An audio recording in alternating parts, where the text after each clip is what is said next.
He reworded my email and presented it at the executive meeting like it was his idea, again. The same damn email I drafted while microwaving leftover lasagna at 11:47 p.m., juggling 3 monitors and a cat with gastrointestinal issues. He just added an Oxford comma and called it a critical strategic reframing. They applauded. He bowed. I sat there, clapping like a polite hostage. It was the moment I knew. If I didn't take that Hawaiian vacation, I'd end up lighting my badge on fire and flinging it into the espresso machine. Let me introduce myself before I combust. I'm a 42-year-old project manager in a beige-carpeted purgatory known as the Systems Development Unit of Vyerkson Technologies. Sounds important, right? It is for them. They just don't know it. For the last 5 years, I've been the sole architect, guardian, underpaid janitor of Project Titan, a Frankenstein system built from duct tape, Python, and sheer emotional repression. It manages everything from internal resource allocation to forecasting our quarterly product launches. In simpler terms, if Titan dies, the whole department goes dark. And the maestro, oh, the maestro, that's what we call him, half joking, fully loathing. Colin L. Thatcher, Director of Digital Transformation, man who once asked if the cloud needed to be watered. He doesn't understand half of what we do, but insists on micromanaging every meeting like a conductor, waving a broken chopstick. He's the kind of guy who lingers behind your chair, breathing like a broken AC unit, then says things like, "Could we synergize this email with a little more vision?" before rewriting your subject line to include disruptive. He took one look at my Titan blueprint 3 years ago and said, "Seems complicated. Make it look simpler." So I wrapped it in a user interface so idiot-proof even he could click buttons without summoning hellfire. Now he thinks he understands it. He doesn't. He couldn't navigate a Google Doc without consulting a BuzzFeed quiz first. Still, I smiled. I played the game. I wore the cardigans. I laughed at his jokes about back-end devs needing front-end deodorant, because I had a countdown. 15 days in Maui. My first real vacation in 3 years. Not a long weekend.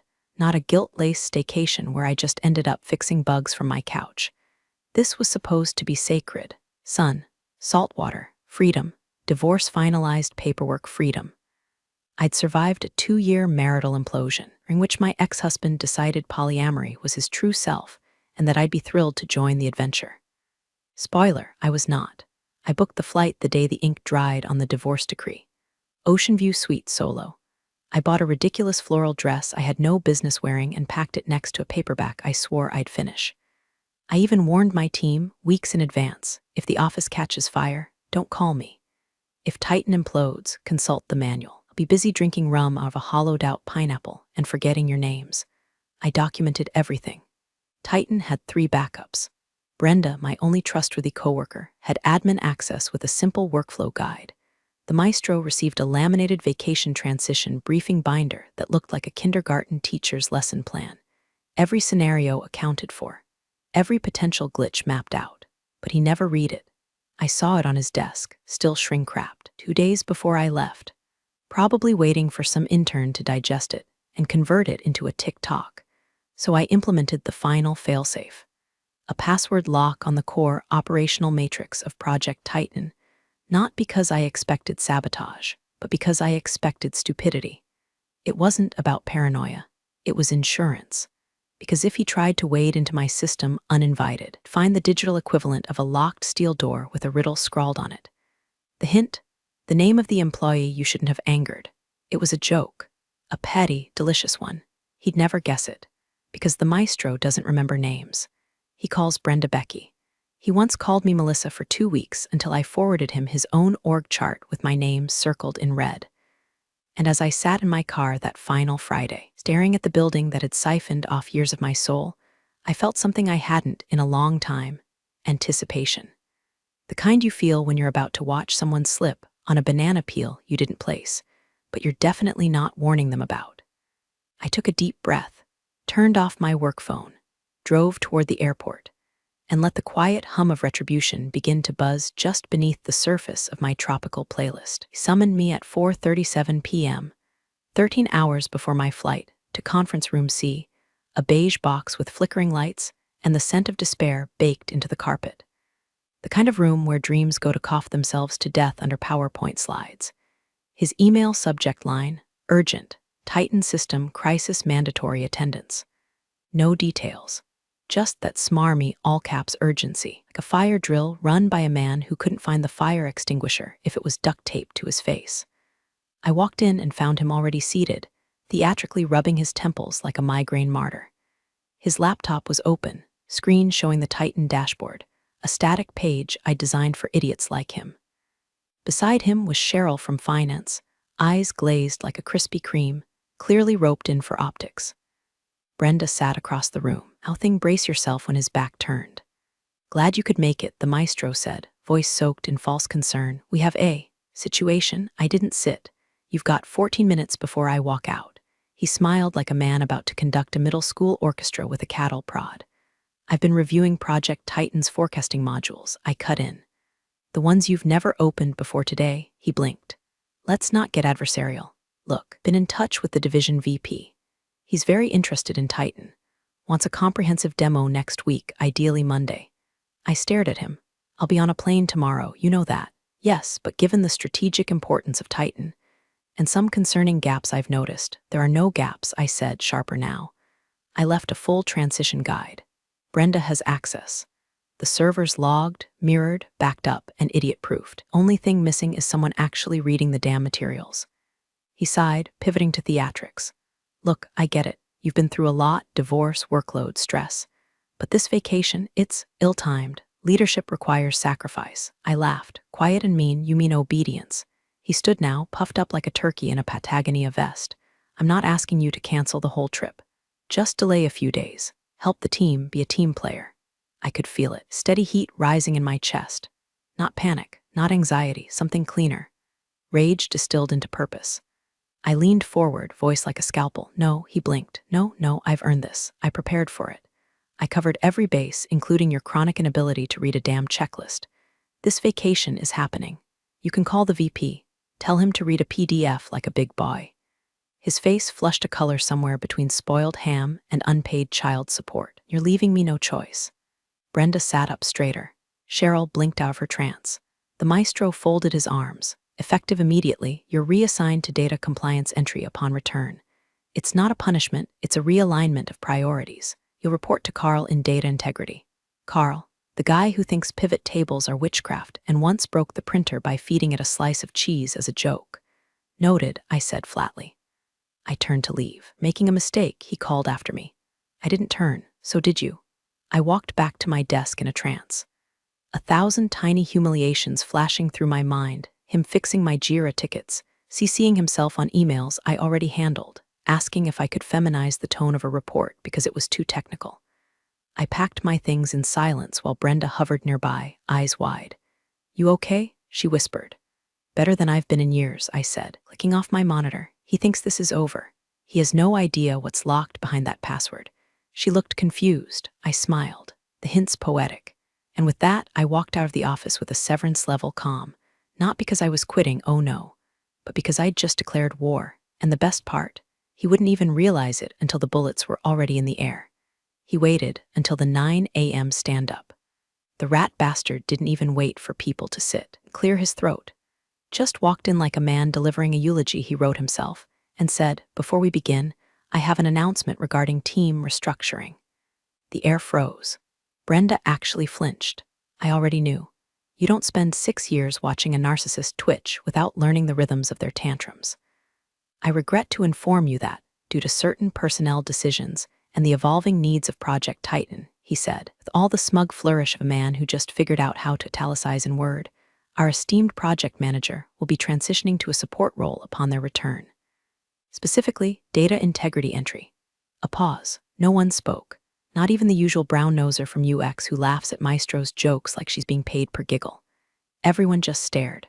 My coffee cup trembled slightly in my hand, though my face stayed stone. "This is, of course, temporary." Added, "a chance to reconnect with the core processes, to rebuild trust. We value everyone's contributions. When they're committed." He didn't say my name, he didn't have to. I took a slow sip, swallowed the sour coffee, and smiled. Not a warm smile, not a kind one. The smile of a woman standing ankle-deep in gasoline, holding a lit match behind her back. I see, I said carefully. Thank you for the clarification. Then I turned and walked out, 30 pairs of eyes burning into my spine. Brenda bolted after me. Don't say anything, I told her. But he wants a scene. I'm giving him silence. It'll terrify him more. I packed with clinical precision. Plants, chargers, the emergency chocolate stash I'd hidden in a file cabinet labeled vendor contracts. I left behind the team photo he once photoshopped himself into after missing the retreat. Left it face down. He watched me from his glass office, arms folded like a petulant Greek statue. His mouth moved like he wanted to say something, maybe even apologize. But the moment passed. I slid my badge into a drawer. I still had access, of course. He didn't even think to deactivate it. I said nothing to anyone. Just grabbed my suitcase from under the desk, already half-packed with my flight outfit, and walked straight out the front door. Halfway down the parking garage ramp, my phone buzzed. Brenda again. Is acting like you just died. Keeps pacing. Asked Cheryl if you'll come to your senses before the VP arrives Monday. I didn't reply. I drove home, changed into my airport clothes, and sat down at my laptop for one final gift. Titan was prepped for this. The access system was modular, secure, elegant, just like I'd built it. But there was one final lock. The master override. The core module that controlled resource indexing, project forecasting, upper management dashboards. The maestro always wanted a single control switch, something clean and simple. I gave it to him with a catch. I opened the console, entered the sequence, and activated the lock. Core access restriction enabled. Password hint, the name of the employee you shouldn't have angered. The moment I hit confirm, I felt it in my bones. Not joy, not relief, something deeper. The pulse of a trap snapping shut. I closed the lid, stood up, grabbed my bag. The airport bar, before my flight to Honolulu, I ordered a drink that came with a tiny pink umbrella. I usually hate those. But that day, I raised it like a trophy. Because this wasn't a vacation anymore. This was the opening act of something glorious and ugly, and he had no idea what was coming. The beach was beautiful in that smug, postcard-perfect way that makes you suspicious. Golden sand, blue water, sea breeze scented like goddamn serenity. Everyone around me looked like an ad for adult multivitamins. Couples holding hands, families laughing. A retiree doing yoga, while his wife read a romance novel the size of a cereal box. And me?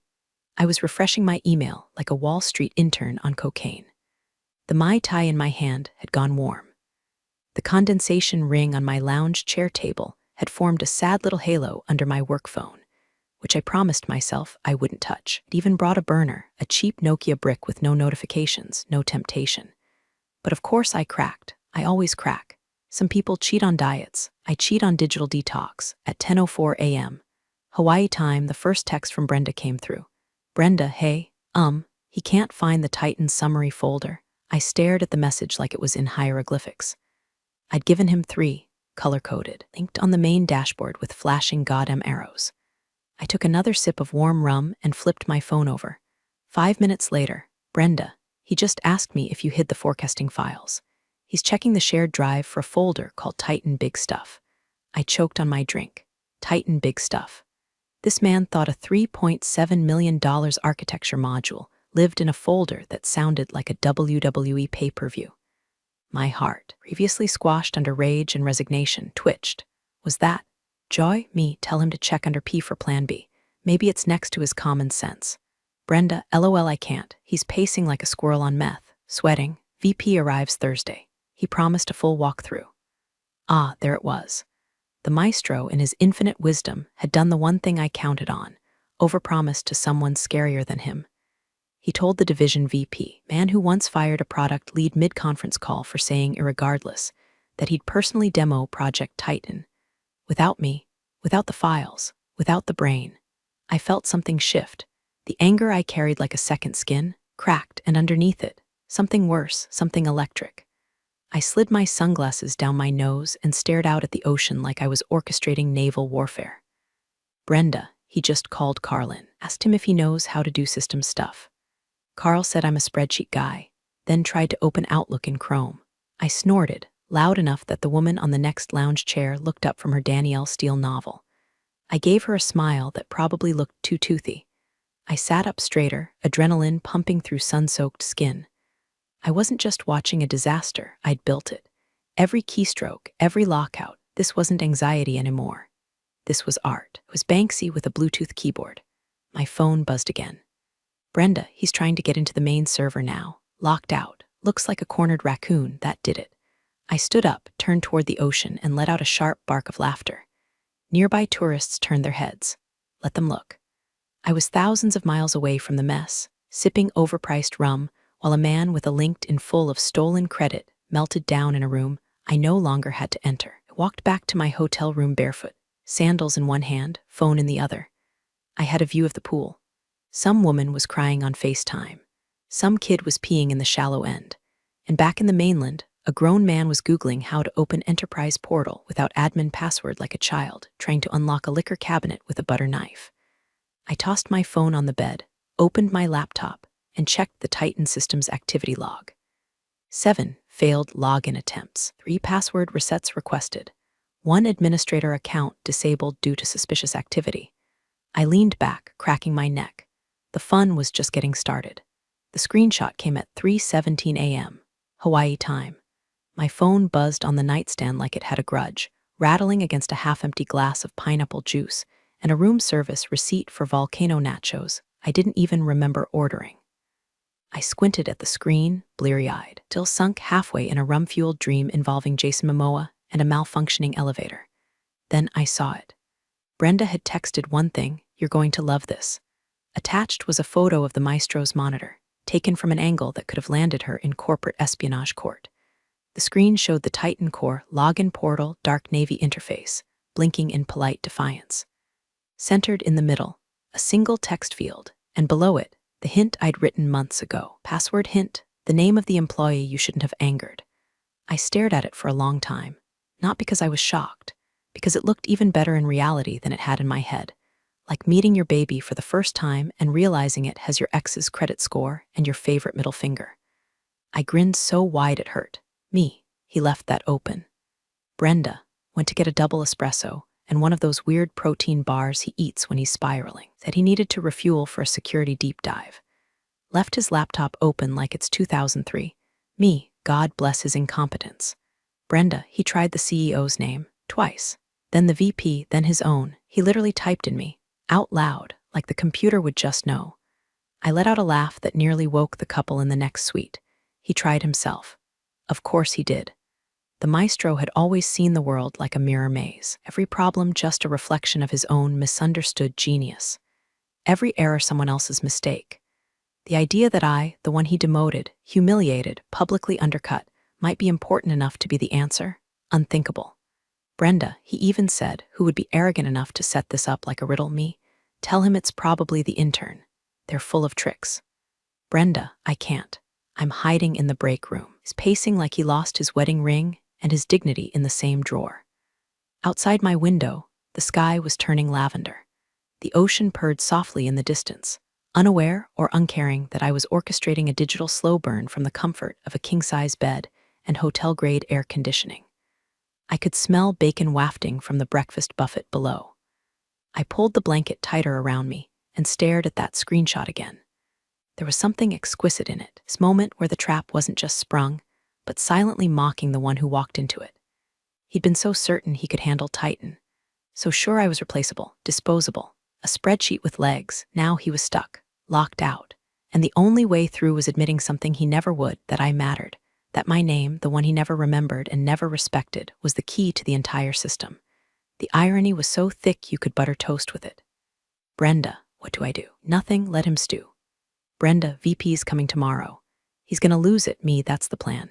I lay back on the pillow, heart thudding with a new kind of energy. Not stress, not guilt, power. I wasn't panicking anymore, I was savoring. The password hint wasn't just a barrier, it was a message. A confession, a taunt, and the maestro, he was too arrogant, too self-obsessed, too small to solve it. The countdown had started. He just didn't hear the clock yet. Called me at 6:02 p.m. local time, just as I was finishing a shrimp skewer the size of a toddler's arm. The phone buzzed against the bamboo placemat. Unknown number. But I knew it was him. That particular flavor of desperation always leaks through the signal. I let it ring twice, because dignity, and then answered with the kind of voice you use when you've just come from a massage and your enemies are bleeding out in the distance. "This is Melissa," I said sweetly, twisting the knife of the name he always forgot. There was a pause. Then his voice, syrupy and cracked like someone trying to sell a used car while mid-nervous breakdown. There you are. I hope you're enjoying the, islands, Hawaii, right? Maui, Oahu. He was guessing. He didn't know. Of course he didn't. Somewhere with palm trees, I said, sipping my drink loudly through a straw. Great, great, he said, too quickly. Listen, just wanted to touch base, work family and all that. There's been a teensy hiccup with Titan. Nothing big, just one of those silly digital lockouts, not a big deal. I could hear him fidgeting. Something clacked, probably that ridiculous gold pen he twirled when trying to sound important. I imagined him sweating through his undershirt, pacing a conference room filled with silence and unclicked dashboards. So anyway, he said, dragging out the vowels like molasses, there's this little password thing. Just a formality, the core module, I'm sure you know. There's a hint, very clever, very you. Thanks, I said, deadpan. Right? So he continued, clearing his throat with all the grace of a raccoon choking on a sandwich. I was wondering if you could. Maybe just shoot that over to me, the password. Just to get things moving again. The VP's asking questions, and you know how he gets when his expectations aren't aligned. I leaned back in my chair, gazing at the ocean like it was applauding me. I'm sure you'll figure it out, I said lightly. I mean, the hint's right there. Another pause, longer this time. His voice dropped half an octave. Melissa, you've tried the VP's name, haven't you? I said, twisting the screw just a little. And yours? That's cute. I bet you even tried Cheryl. Silence. Let me save you time, I continued, letting my voice go flat and quiet like the edge of a blade. Can't guess your way out of this. You have to see it. And that's the one thing you've never been able to do. He exhaled sharply through his nose, a barely contained snarl. I could practically hear his molars grinding into dust. You've made your point, he snapped. Have I asked, feigning innocence. Because from where I'm sitting, coconut drink in hand, it kind of feels like I'm just getting started. He said nothing. I could hear fluorescent lights buzzing on the other end, faint shuffle of someone tiptoeing past the chaos. Then he hung up. No goodbye, no threat. Just the click of a man realizing too late that the kingdom he thought he ruled was built on someone else's spine. I stared at my phone for a moment. No regret, no fear, just ice. The dynamic had shifted. The leash was in my hand now, and he knew it. Every second he fumbled, every breath he took inside that lockdown system was a silent admission. He needed me. I was done pretending that was a two-way street. I walked back into the office on Monday morning with a souvenir mug in one hand and the look of a woman who had seen God, punched him in the throat, and gotten a tan doing it. The elevator dinged open onto our floor like a coffin lid, revealing a space that smelled like burnt coffee and quiet dread. The overhead fluorescents hummed with extra aggression, and nobody made eye contact. The bullpen, normally a hive of performative clicking and fake laughter, was dead silent. Even Carl, the spreadsheet necromancer, was hunched over his desk like he was praying for death or an IT miracle. I took my time walking in. Let the moment breathe. My heels made a deliberate, echoing sound on the tile, each step another funeral bell. Brenda glanced up from her desk and gave me a look that said, "Oh, you beautiful maniac," without a word. The maestro's office, dark, lines drawn, chair empty, nameplate crooked like it was reconsidering its life choices. His signature gold pen sat abandoned on the desk, cap off, dried out. Fitting. I passed by his empty command center and headed toward my new desk, if you could call it that. A folding table shoved between the printer and the bathroom door, with a computer that wheezed when I booted it up, like it had been yanked from an elementary school and left to rot. There was a sticky note taped to the monitor. Welcome to data integrity entry. The smiley face looked like it had been drawn by someone with a vendetta against Joy. I sat, opened the spreadsheet Carl had emailed. It was a collection of poorly labeled columns and duplicate entries from 2019. Useless garbage. Exactly what he thought I deserved. I cracked my knuckles, started typing nonsense into a few cells, and waited. Brenda drifted by a few minutes later holding a file she didn't need to deliver. She dropped it on my desk and whispered without moving her lips, "He hasn't been in since Thursday." My eyebrow lifted. Sick, working remotely. VP's been in twice. Looked ready to punch drywall both times. There's a security audit happening. They brought in external consultants. Like serious ones, suits. I smiled without showing teeth. He tried to blame me yet? Oh, absolutely, she said, eyes gleaming. He told the VP you sabotaged Titan. Said you locked him out because you were emotionally unstable. I snorted. And then she continued, lowering her voice even more. He tried to show them the project portal. You know, your interface. I waited. It froze on the password screen, right in front of the VP. The hint was still there. I chuckled. Low and slow. You should have seen his face, she said. Looked like someone just slapped him with a divorce settlement and a paternity test at the same time. I nodded once. Good, she lingered. You know this isn't over, right? Oh, I know, I said, typing gibberish into column J. But the fun part is just beginning. The rest of the day unfolded like a funeral reception with no body. Everyone dressed nice, pretending not to gossip, eating metaphorical finger sandwiches of tension. No one dared ask me anything. Interns avoided eye contact. Even Cheryl, who once invited me to her second wedding out of sheer proximity, veered into a cubicle like I had a knife in my mouth.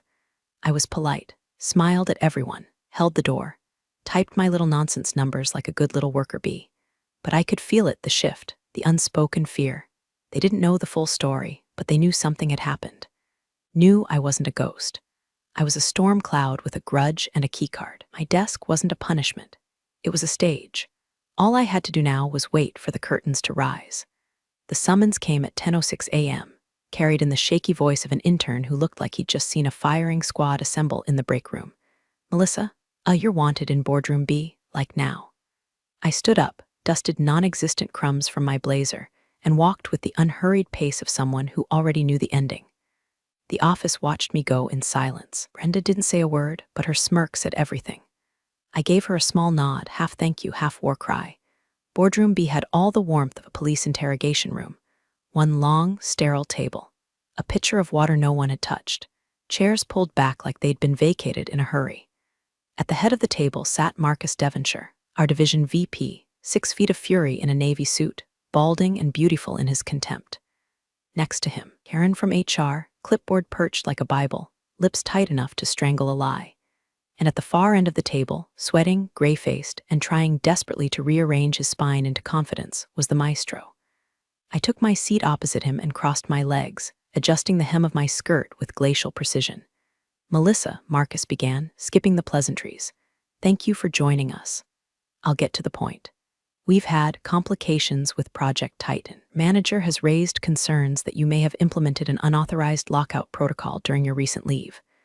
I tilted my head. He did he? Marcus's eyes were hard. Did you? I looked at the maestro. He wouldn't meet my gaze. His neck was flushed, his collar limp with sweat. There was a smear on his glasses. I set up standard fail-safes before I went on vacation, I said evenly. All documented, all approved. But yes, the core module was password protected to prevent unauthorized access. Unauthorized? He croaked, finding some version of his voice. I'm the project lead. I have every right. You were never the lead, I said, not turning to face him. You were a spectator with a whistle. Marcus held up a hand. Enough. Melissa, can you grant us access to the core? I can. Then please do. I reached into my bag, pulled out my tablet, and tapped in. A few swipes later, boardroom screen flickered to life, displaying the Titan login portal. There it was, the gate, pristine and locked, and beneath it, in clean, clinical font, password hint, the name of the employee you shouldn't have angered. I said nothing. Just let it hang in the air like a sermon at a funeral. Karen looked confused. Marcus stared, unreadable. The maestro cleared his throat, voice strained and defensive. She did this to mock me. It's unprofessional. Borderline sabotage. She's unstable. Vindictive. I tried everything, your name, my name, the CTO's name. She's created a riddle instead of a system. I turned slowly to face Marcus. Not him. And in the calmest voice I've ever used, I said, he tried his own name. He tried your name.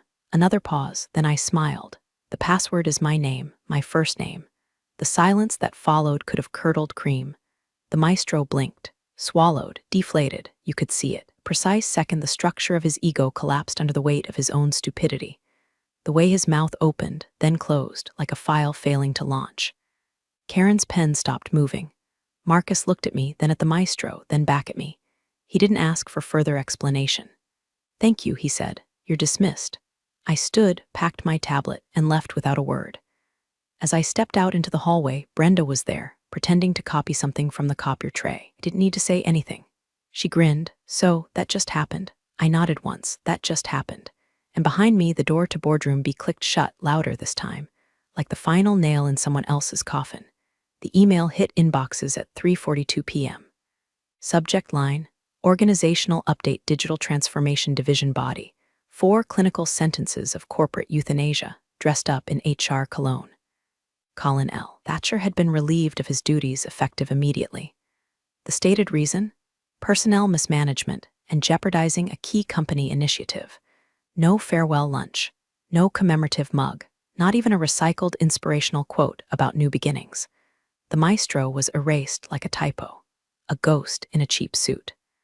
Brenda printed the email out, framed it in an old IKEA photo frame, left it on my temporary desk with a sticky note that read, "He who controls the hint, controls the kingdom." I laughed, for real this time, loud enough that the UX team poked their heads over the cubicles like prairie dogs. At 4:16 p.m., I was called into Marcus Devonshire's office. No boardroom, no clipboard Karen, just Marcus and 2 leather chairs that smelled like dead ambition. He didn't waste time.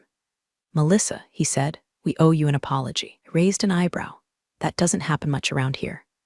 "Well," he said, sighing, "that's going to change. Effective tomorrow, you'll resume oversight of Project Titan. But we're also creating a new role, and I want you in it, Director of Systems Innovation. You'll report directly to me." I blinked. Director, autonomous. You'll have your own budget, hiring privileges, and no middle management oversight. No more babysitting narcissists. I nodded slowly. Weight of it landing. No more maestro. No more petty politics. Just authority, clean and sharp. He extended his hand. "You built Titan. Now build what comes next." I shook it. Firm, steady. The exact opposite of the woman who sat silently in boardroom B months ago while a man stole her work 1 PowerPoint at a time. That evening, I went home, showered, changed into something with a vengeance neckline, took myself out to a steakhouse with no mercy on the prices. Corner booth, dim lighting, a ribeye the size of a steering wheel, cooked rare. I ordered a $120 bottle of Cabernet and drank it like it had offended me in a past life. Halfway through the meal, I pulled out my phone and scrolled through my contacts until I found his name, Colin L. Thatcher, the maestro formerly of my nightmares. I didn't block him. I didn't send a gloating message. I simply deleted him. Gone, like the mistake he always was. As I sat there with a full belly, buzzed and buzzing with satisfaction, I realized something. I hadn't just won. I'd rewritten the ending. He tried to make me a cautionary tale. I made myself the sequel. And this time, the only one getting locked out was him. You're the real stars of the corporate jungle. Thanks for watching. Hit subscribe, or I'll flick the switch on your old cubicle memories.